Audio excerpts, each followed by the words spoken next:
বাঙালিদের প্রিয় খাবার হলেও মাছের ডিমেরও জনপ্রিয়তা কিছু কম নয়।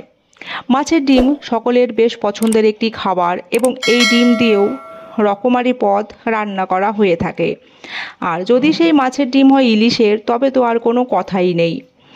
মাছের ডিম সাধারণত বর্ষাকালে পাওয়া যায়, আর এই ডিম খেতে যেমন সুস্বাদু হয় তেমনি আবার এর স্বাস্থ্য উপকারিতাও অনেক। এই ডিমে প্রচুর পরিমাণে ওমেগা-3 ফ্যাটি অ্যাসিড, ক্যালসিয়াম, ম্যাগনেসিয়াম ও প্রোটিন সহ আরও নানান উপকারী উপাদান বিদ্যমান। তাই এটি খেলে প্রচুর স্বাস্থ্য উপকারিতাও পাওয়া যায়। আর কী কী সেই স্বাস্থ্য উপকারিতাগুলো চলুন তবে আজকের ভিডিওটির মাধ্যমে জেনে নিন। মাছের ডিমে উপস্থিত ডিএইচএ বাচ্চাদের ব্রেন ডেভেলপমেন্টে সাহায্য করে। এতে রয়েছে অ্যান্টি ইনফ্ল্যামেটরি উপাদান যা ক্রনিক অসুখের থেকে আমাদের রক্ষা করে। মাছের ডিমে ক্যালসিয়াম থাকায় এটি খেলে হাড় ও দাঁত মজবুত হয়। এতে ওমেগা-3 ফ্যাটি অ্যাসিড থাকায় এটি ক্যান্সার সেলগুলোকে ধ্বংস করে দেয়, ফলে ক্যান্সার হবার ঝুঁকি কমে। মাছের ডিম খেলে রোগ প্রতিরোধ ক্ষমতাও বৃদ্ধি পায়।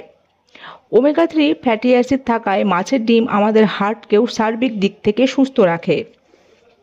তবে ডায়াবেটিস রোগী, হাই ব্লাড প্রেশার বা কোলেস্টেরলের রোগীরা এই ডিম একটু কম পরিমাণে খাবেন, নয়তো সমস্যা বেড়ে যেতে পারে।